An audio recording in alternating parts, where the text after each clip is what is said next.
Adab. I'm going to start this lecture with this piece of translation. So please do listen.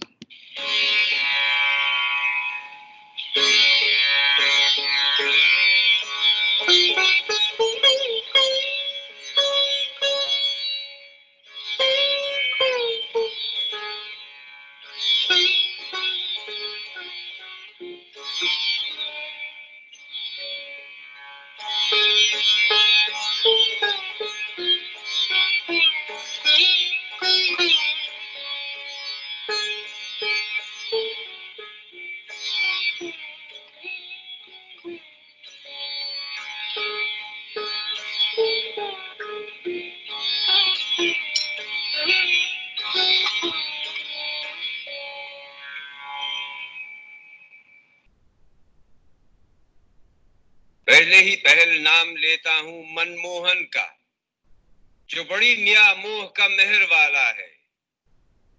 सब सिराहत मनमोहन को है, जो सारे संसार का पालनहार, बड़ी मियां मोह का मेहर वाला है। जिसके बस में चिकौती का दिन है, हम तेरा ही आसरा चाहते हैं और तुझी को पूछते हैं। चला हमको सीधी राह डगमग नहीं, उन लोगों की जिन पर तेरी दया हुई, न उनकी जिन पर तेरी झुंझलाहट हुई, और न राह को राहों की, और न खोए हुओं की, और न राह भटके हुओं की। So that I believe you must have heard before. This is a translation from Shah Fazle Rahman Ganj Moradabadi, a Sufi saint and scholar who lived from 1793 to 1895. He had a shrine, a mazar in Moradabad in UP, India today. And there's an annual Urs in which hundreds of thousands of people show up. Now, the reason that I've played this for you, by the way, welcome to your second lecture for PAMSA, which is part of the module on pre-colonial and early modern South Asia. And this week is titled The Transformation of parentheses, literary sensibilities. So the transformation of literary sensibilities, but the transformation of sensibilities in general. So that's your topic, very apt topic. So the reason that I've started this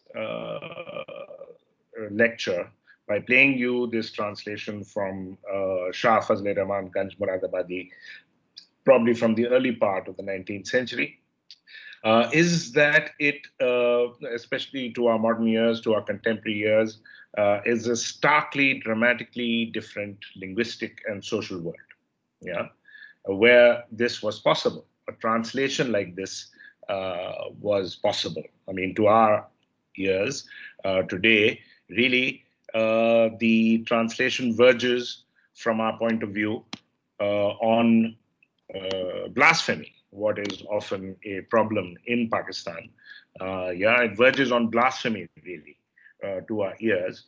The names in particular that are used for God, Manmohan, Palanhar, would seem immediately blasphemous to us. So there's a scandalous mix of words and concepts from different languages and religions. So not just different religions, but also different languages. And the two are, closely intertwined.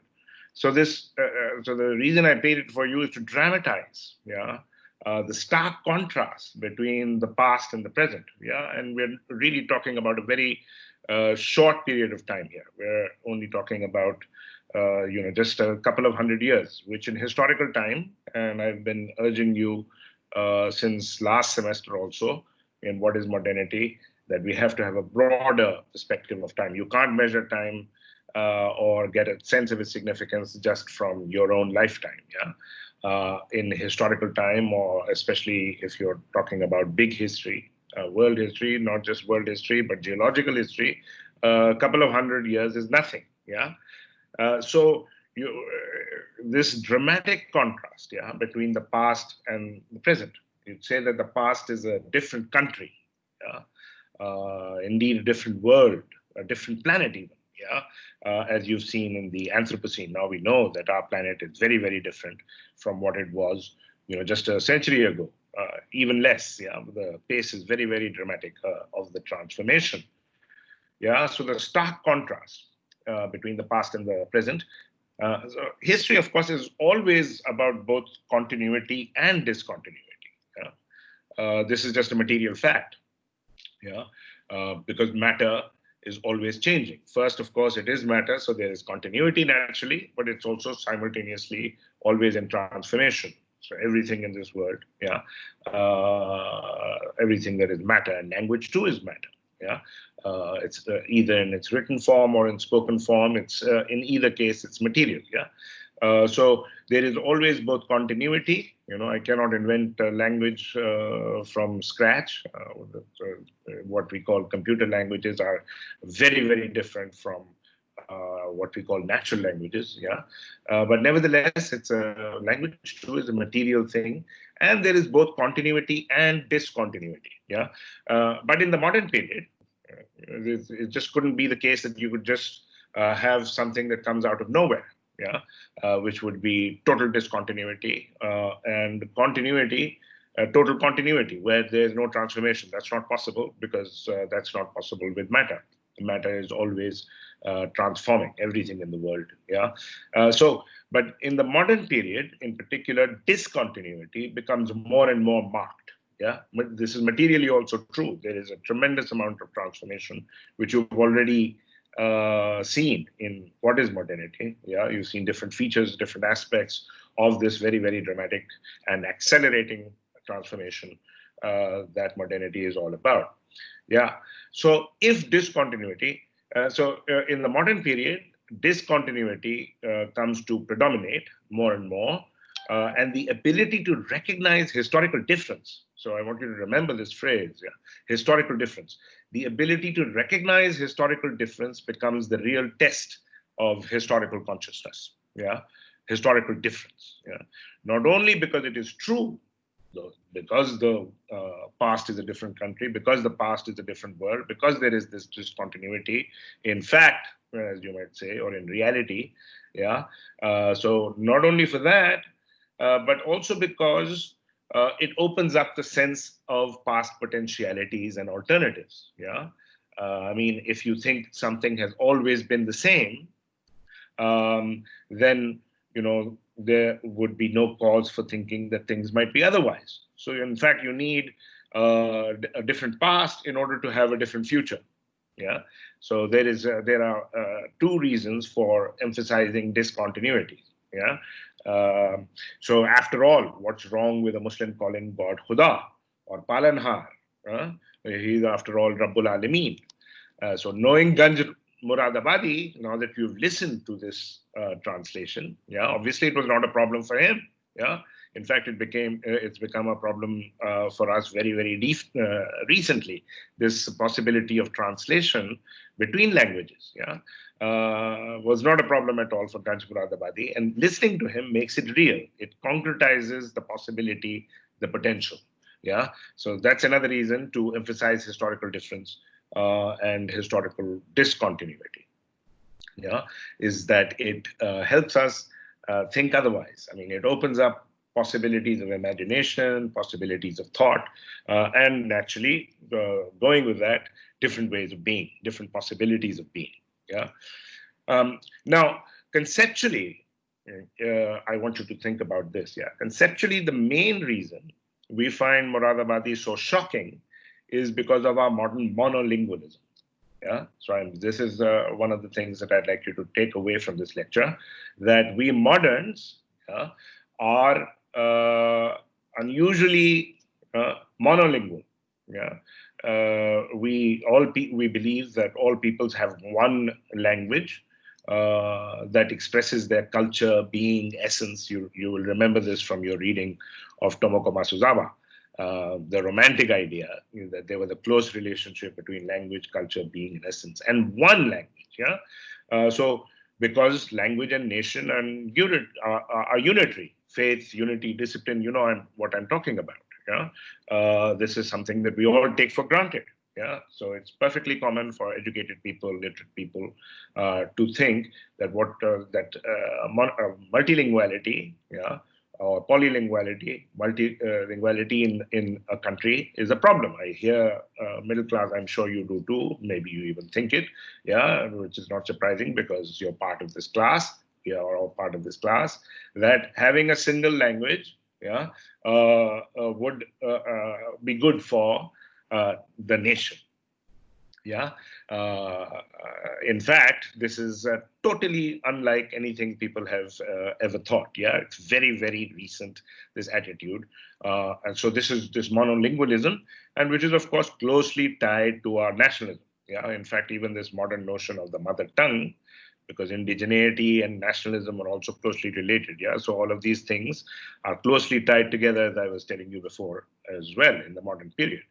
Language, territory, religion, yeah, indigeneity, yeah, the soil. So, I mean, this became very, very famous in fascism, where the Germans talked a lot about Blut and Boden, yeah, blood and earth, ground, yeah. So, indigeneity also, you can see this whole business about the close relationship between religion and territory and language, etc., in India right now with the rise of fascism over there. Yeah. So these are all very, very modern concepts, and listening to Muradabadi gives us a sense of how different we are, how monolingual we are, how committed we are, in fact, to one language. Yeah, one language that expresses our culture, our being, our essence. Yeah, this is a very, very romantic idea, also modern romantic idea. Yeah, so that translation by Ganj Muradabadi shows you that for someone even in the 19th century, for most of it and for most people, educated people, there was no such thing as a national language. Yeah. Now, this should be the most obvious thing in the world. Yeah. Of course, there was no national language. Yeah. There was no nation state. Yeah. Now, you've read about this. In your What is Modernity, the second module on political modernity. You know that the nation state is a recent formation. Yeah. Just the past couple of 100 years, really. Yeah. And it's an ongoing process. Yeah. So, there was no such thing. Ganj Muradabadi is able to speak the language he speaks and is able to do this free translation, yeah, without any kind of, sort of imposition on him, even in his own self, yeah, a free translation of the Quran, yeah, because there was no such thing as a national language, yeah. This is very important because modern nationalists, even as they exhort you to create a nation, become a nation, insists that the nation has always been there. Yeah. So it's a bizarre kind of thing. Yeah. Of course, a lot of it is incoherent.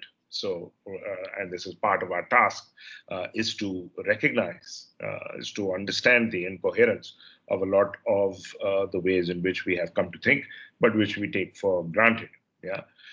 So you know the modernity of the nation state from core 102, from the second module on political modernity, though the depth of nationalism, yeah, today is so abyssal and so deep, yeah, that you can spend the rest of your life investigating the modernity of nationalism, yeah, and continue to be surprised at how different the world was until very, very recently. And it's once again, because the process of nation formation is ongoing. Yeah, as you can see now, India is being utterly transformed by this new chapter in India's exploration of what it means to be India. What is the nation? What is the Indian nation? Yeah, all of these are modern questions, and as you will see over the course of this semester in PAMSA. And it's penetrated so much of our thought and our lives, yeah, that you can continue to explore it. It's remarkable how deep it is now in the space of just a couple of, well, not even a couple of centuries, yeah, just a century and a half, really, properly speaking, because the process begins sometime in the 1870s, as I will also mention again, and you will see during the course of the semester. Now, clearly, Ganj Muradabadi was not monolingual, yeah. the past, and not just the past, yeah, because even today you'll see that in the popular classes, yeah, amongst what this modern word again, amongst the folk, people continue to be. The past was, and many people who are not modern properly, right, was multilingual. Yeah, it was polylingual. I don't know if you've heard this remarkable ghazal. If you haven't, then you should. You can find it, many different versions of it on YouTube, called Zehal-e Miskin. Amir Khusro, who's writing in the 13th and early 14th, late 13th and early 14th century. Yeah, Zehal-e Miskin, Makun Taqaful. That's the first line, which is obviously in Persian. Dorahe Naina Banaya Kiya. Right. So the second line is in Hindi, a particular form of Khadi Boli. Yeah. So that's the remarkable thing, is that throughout that poem, yeah, one line is in Persian and the other line is in Hindi. Yeah, what we would today call Hindi, which is remarkable. Yeah, so you can see that Amir Khusro, and of course he's a poet, he's writing for others, and it's sung in the minimally. The kalam is sung in the darbar. The kalam itself, quite literally, is multilingual. Yeah, we can't imagine this kind of thing today. Yeah. Just like so many figures from our past, yeah. So Sachal Sarmast, 18th, 19th century, I don't know how many of you know, very, very famous, what we moderns call mystic, yeah. But also a poet, as is also common in our tradition. Mystics are poets and poets are often mystics, yeah. He said divans in 7 languages. So he has a divan, a divan is a collection of poets in that language, all of a poet's poetry in that particular language. He had divans in 7 languages. Yeah, I mean, it's simply not possible for us to imagine such a thing today. Yeah, Amir Khusro again has divans in 5 languages. Again, unimaginable today. Yeah, a couple of languages there still are. There still may be, of course, there are. But this kind of really expansive multilinguality and polylinguality is really lost to us. Yeah, but as Moradabadi illustrates, yeah, the polylingualism or the multilingualism is not just about your relationship with other languages, but with language as such. Yeah, for ultimately no language is one. I know this will sound very, very strange, naturally. What kind of thing is this to say? You will first wonder. But a language is not identical to itself. And no language is one. A language is all about communication. So it's a very open kind of entity, yeah, language, which is not to say it's that totally open, yeah, and that everything goes, but it doesn't have to be either or. Yeah, languages are very, very dynamic, and they don't have territorial borders. Yeah, this is very, very important to understand. Yeah, because we moderns have come to think of languages as having some kind of natural borders. There are natural languages which correspond to natural territories. Yeah, this is simply not the case. Yeah, so there are languages, I mean, just from this region. Sanskrit it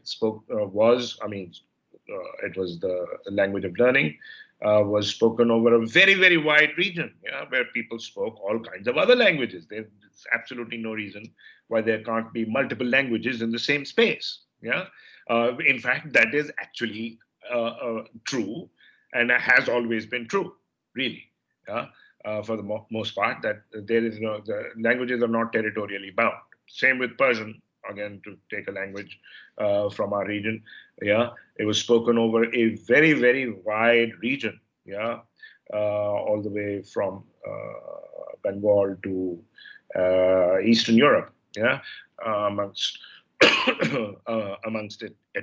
elites, etc. Yeah, but of course, we moderns would think Persian or Iran, yeah, because we have this very, very territorial imagination of languages, which actually does not correspond to the actual reality. So it's something that we try to force on reality. Yeah? It's a project of nationalism. Yeah, once again, is to make a uniform territorial space, which is also linguistically homogeneous. Yeah, which it's something that continues to frustrate nationalists all over the world, that there are multiple languages. Yeah, you can see this very, very dramatically in Europe as well. Yeah, in the West. So you see, I'm sure many of you have seen videos on Facebook, for instance, in which somebody is getting angry in a restaurant, some English-speaking person, either in America or in England, getting angry at somebody for speaking, I don't know, Spanish or Polish or whatever other language. Yeah, so people want to impose a homogeneous modern nationalists. Yeah, want to impose a homogeneous linguistic space on whatever they think is their territory. Yeah. Um, but the fact of the matter is that forget the other languages. This is what I'm trying to say, is that the language itself is itself even what we call a single language. So in this case, Hindi, yeah, or Urdu, is in itself multiple. Yeah, there is no identity in it. I've spoken to you about this modern concept of identity before, and how what little sense it actually makes. Yeah. So I spoke to you about the fact that I am not identical to myself. Yeah. It doesn't make any sense to think that way, because the self itself is multiple. Yeah, you know this from your own experience, your own inner experience. Yeah, that there are many things jostling inside you. In fact, you don't even know yourself. Yeah, for the most part. Yeah, you're a stranger to yourself. In fact, how could you be? How could you have an identity when you don't even know yourself? Yeah, and this is true of all of us, and true of us for really all of our lives. Is that you might get a little bit more knowledge, but for the most part, you're a stranger to yourself, trying to figure yourself out just as much as other people are trying to figure you out. Yeah, and you're trying to figure them out. Yeah, so the concept of identity not only does not make sense in the case of people. Yeah, it doesn't make sense in something that is very, very important indeed to people, which is language. Yeah, language is also not identical to itself. A language is not one. Yeah, it is plural. Like being, language in itself is plural. Yeah, so existence is plural. The earth is plural. All territorial spaces. Yeah, there is no territory. You read about the fact that territory is a modern concept. Yeah, no, there is no territorial space on earth which is not plural. Yeah, people keep trying to um, make it so. It's what, in many respects, what modernity is all about. As you will see in the Faruqi reading, the fact of the matter is that being is plural and language is plural. Yeah, not only are there many languages, but in itself, language has a plurality in its being.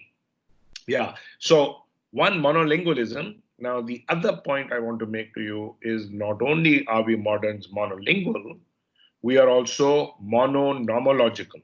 This is a term that I'm inventing right now, which means what? Having a single proper name. Yeah.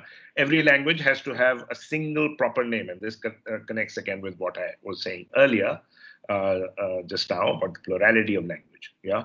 So you want to say, we think Urdu is the name of one language and Hindi is the name of another language. Yeah.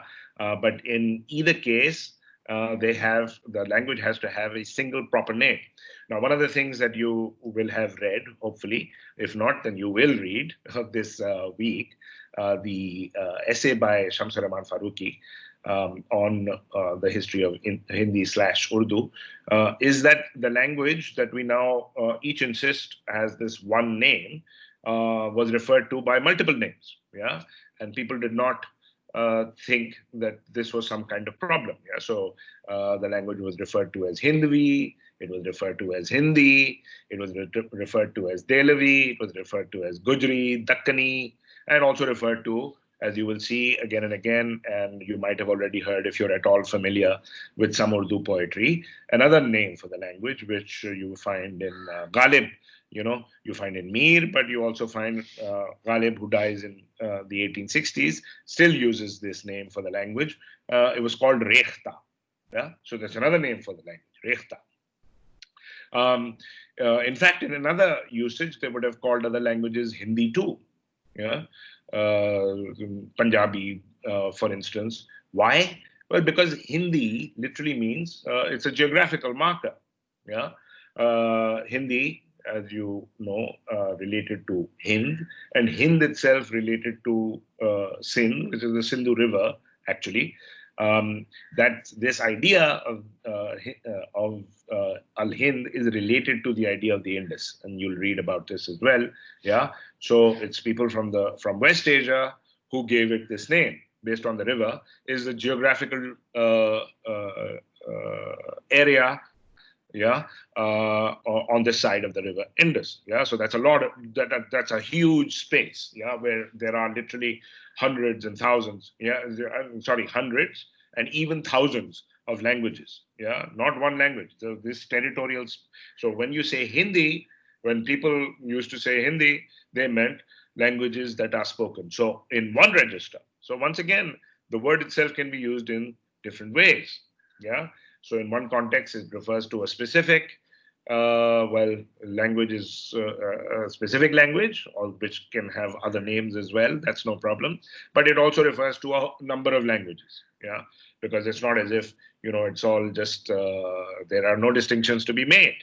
Yeah, so this is another problem with us moderns is we want either for something to be exactly the same or to be totally different. Yeah, well, that's not the case. Yeah, things can be similar in some respects and different in other respects. That's the most natural thing in the world.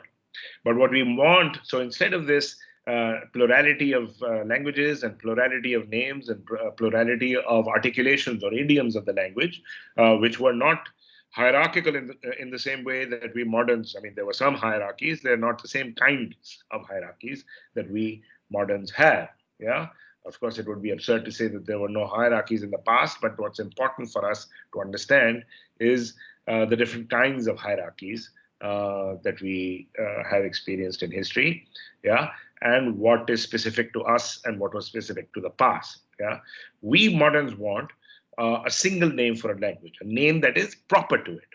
And so other iterations or articulations, we call them, the word, dialects. Yeah. Now notice that there is no such distinction in Urdu. Yeah. So if I asked you what is, so in English, it's perfectly natural. Yeah, you immediately, everybody who has some command over the language will know that there is a distinction between languages and dialects. Yeah. But if I ask you in Urdu or in Hindi, yeah, you would probably have to think about it, yeah, a little bit. What is the Urdu for dialect? Yeah, and then some of you might come up with the word boli, yeah, which is what we moderns in modern Urdu. That's the word for dialect. Yeah, but you must understand that that's as a result of translation, because boli, of course. So you're making the distinction in English, the distinction between language and dialect. In Urdu, it's we say zaban and boli. Yeah, but boli just means language in Hindi. Zaban is the Persian word, and um,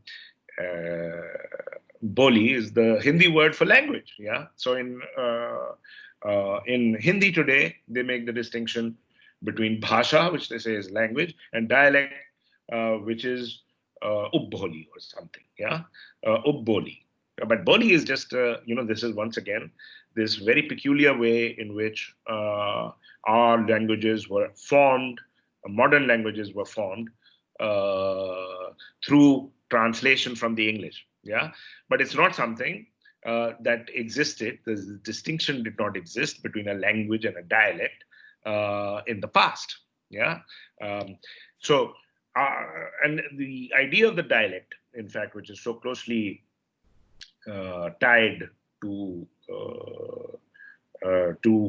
our modern ideas of languages, yeah, is the idea of the dialect is related to local. So when you say dialect, you say it is a local. First, once again, it relies on this idea of a strong link between territory and language. And then there is this peculiar notion of the local, yeah, which is, of course, once again, opposed to the national.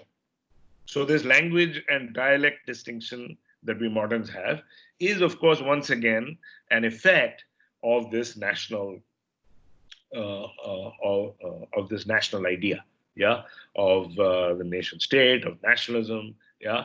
You could not have had this distinction without it, because I mean, it's a there's a famous saying, yeah, it's a, in the 20th century. Actually, it comes from this Yiddish linguist, somebody who specialized in Yiddish linguistics. His name was Max Weinrich in the 1940s. And he said, a language is a dialect with an army and a navy. Yeah. It was very, very interesting. He's writing in the 1940s, and it's very interesting that he's a scholar of Yiddish, which is kind of like the Rechta of Ashkenazi Jews, yeah, you might say. Yeah. A language is a dialect with an army and a navy. Yeah, and he's writing this in the 1940s, yeah, where once again you have this very, very strong manifestation of nationalism, which is Nazism, of course. Yeah. So he's pointing to the force, and that is the force, of course, is the force of the nation state. Yeah. Which is, I mean, the most important institution of the nation state is the army. Yeah. So a language is a dialect with an army. Yeah. This affects our relationships with others. Yeah. Linguistically, you can see that this new strong distinction between national and local. Yeah. I mean, how could there be a local in the past? Yeah. When there wasn't a national? After all, no empire of the past. Yeah. Whether it's the Gupta Empire or the Mughal Empire, whatever, whichever empire. Yeah. It doesn't matter. No empire of the past attempted to impose a common language, yeah, amongst the entire populace, the subjects. Yeah, population was not a concept. Yeah, there was no idea. It was called riaya rather than abadi, which is a modern word, but once again, that has been invented to translate from the English population. Yeah, and it's interesting that it's called abadi because it refers to residents. Yeah, and indigeneity. Yeah, so a population comes from a people. Yeah, so when there was no national, when there was no the people. Yeah, how could there be the local? If there is no national, there can be no local. Yeah, so this language dialect distinction is absolutely dependent upon this idea of the national. This affects our relationships with others, yeah, or the relations between different others, yeah. But it also affects, just like I was saying, a language is not one, yeah. It also affects our relationship with ourselves. It is a kind of constant self-censorship or self-distortion, yeah. So, I mean, we're all caught up, yeah, in this modern space, yeah. For instance, Hindi speakers and Urdu speakers, these two, in the course of my lifetime itself, I've seen how the language has been distorted. Just go and look at movies from the 40s and 50s and look at the language there in Hindi films and listen to the language today. Yeah, there's a conscious effort to extricate whatever is decided. You decided to call them Persian words, as if words can belong to a language. Well, I mean, how does a language have a copyright on a word? I mean, the whole notion is absurd. What court, for instance, would that be adjudicated in? Yeah, words don't belong. Even if you say something in a Persian word, should not be taken to imply that it belongs to Persian. Yeah, because the whole concept of a word belonging to a language doesn't make sense. That's not the kind of thing language is. That's not the kind of thing that words are. That's not the kind of thing that the world is. Yeah, it's really it should be quite self-evident, but it's not because of this project. Yeah, this monolingual and mononomological. Yeah. So this mononomological feature is also not just having a single name. We want every language to have a single name, as I was saying. But the word nomological, yeah, is not just about names, it's about the law. Nomos means law. So there's a relationship between the name and the law. Yeah. After all, we also think, yeah, that when you give a name to somebody, yeah, that has an effect on who they are, as if a name is more than a name. It's the law of the thing. Yeah, the order of the thing, what kind of thing it is. Yeah, this mononomological feature is not just having a single name; it is also about having a single law. And that is related to the standardization of languages in the modern period. Yeah, so this is the major part of modernity, is that these languages. I mean, listen to the language of if you've read Shakespeare, just look at his language, look at his English. Yeah, and especially if you were to look at the old folios. Yeah, it's a marvel. The whole thing is so different. There's no punctuation, for instance. The grammar is different. Yeah, there's much more flexibility in the grammar. So this process of standardization. So the first dictionary, for instance, by Samuel Johnson, famously, it came in 1755. So once again, the middle of the 18th century. Yeah, Shakespeare belongs to the period of the Renaissance.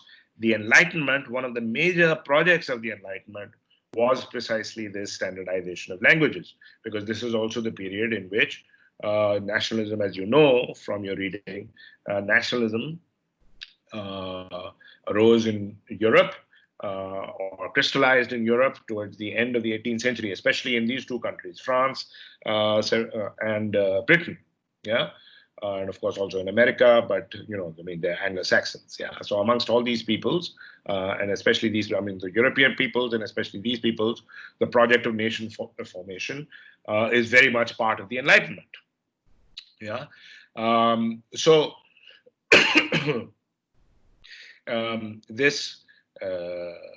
this entailed in Europe, and it's an ongoing process, but they haven't been able to do it. I mean, now we think, of course, the French all speak French, the Germans all speak German, but in fact, it is still the case that you would go to different parts of Germany, you would go to different parts of France, and you would find, just like it is the case with all natural languages, you would find idioms of it, or what we would today moderns would call dialects, yeah, of it, that are unrecognizable to somebody sitting in Paris or Berlin.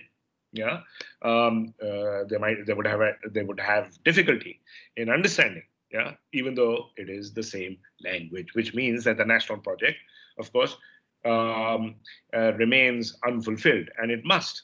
What would it mean really?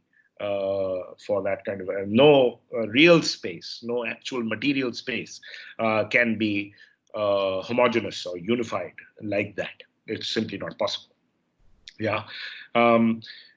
And it's important to understand that this is modern. There was no national language in the past. As I was saying earlier, and I'll repeat this, the Mughals, for example, because that's the thing that's always on our minds in this region, not just our minds, but also in the minds of our friends and cousins, right, across the border.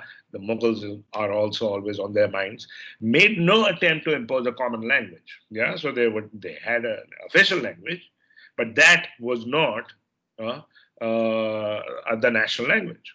The official language, I mean, it's not even official. It's the language of the court. It's the language in which records are kept. Yeah, but all of the people who speak it speak other languages as well. Yeah. And it's not a problem. It's not a problem because there is no will. Yeah, there is no will to impose a uniform language. Yeah, it's just not the way. As you will see next week and the week after that, when you are looking at the pre-colonial polities of South Asia, that's not the kind of political project that these empires and states of the pre-colonial people had. Yeah, these are very modern. First the colonial, and then the national, the nation state, the colonial state, and then the nation state.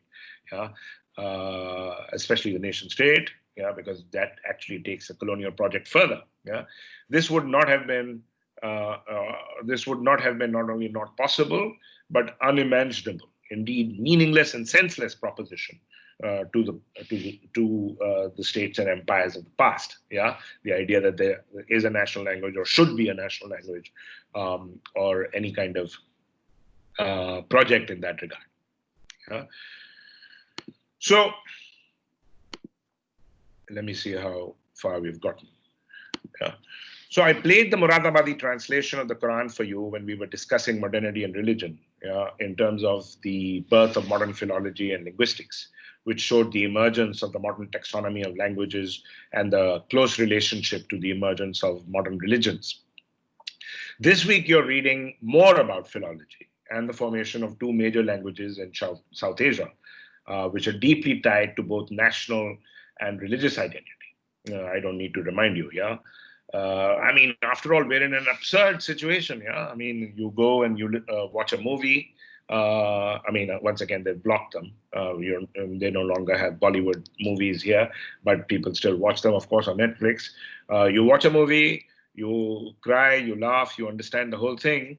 And then if somebody asks you, you'll say, oh, it's a different language. How can Hindi and Urdu even be thought of as two languages when we each understand the other language? Yeah, so this is bizarre. Yeah, so you understand the language to the point that, in fact, your emotive life is formed by it. After all, Hindi film songs have been very much part of people's affective sensibilities in this region. Yeah. So you have that intimate relationship with the language, but you think that it's in fact a different language from your language. So it's actually, I mean, completely incoherent. Yeah. And also, not only is just the difference of words, some words in different registers, but also just the fact that they have two different scripts. The script itself can make has made the two languages different. Yeah, there's a very famous book about this language question here. It's called by Christopher King. It's called One Language, Two Scripts. Yeah, so modernity is also monoscriptural. Yeah, so not just monolingual and mononomological, but also monoscriptural. So you must have one single script.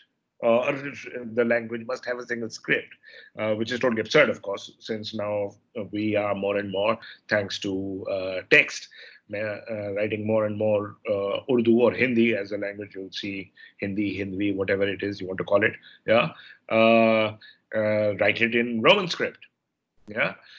So once again, this idea that somehow, because the script is Perso-Arabic, then it's a Muslim language, makes it a different language. I mean, the whole sequence of thought there is utterly bizarre and incoherent. Yeah, and has very little to do with our experience and our past. Yeah, and this is very much thanks to, as you will see in the reading that you are doing, very much thanks to the colonial period.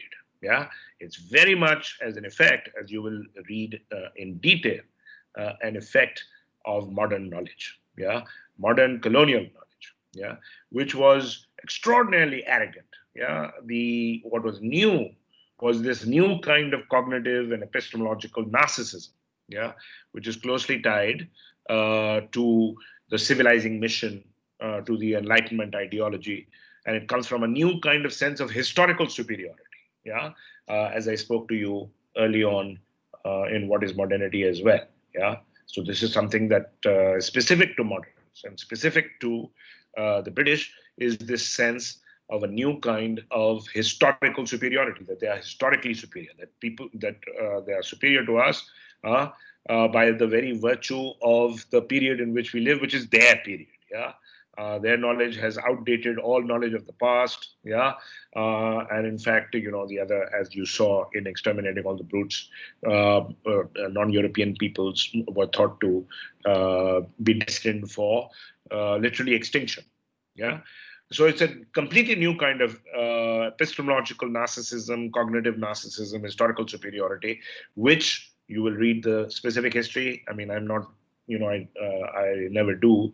I wasn't doing a summary here.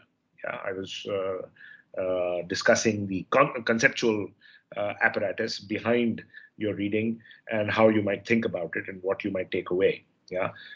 So this new configuration came about as a result of this new knowledge, new cognitive and epistemological narcissism, and colonial ideology. Yeah, that is about governing and also dividing and ruling, dividere et impera, as it's called, the population, which is a very specifically colonial tool, as you will also learn over the course of this semester. Specifically colonial, modern colonial, apartheid colonial instrument or ideology of rule. Yeah, this dividing and ruling. All right, now I've already taken up all of my time, so I hope you have a good discussion this week, and I look forward to hearing about how those discussions go. Khuda Hafiz.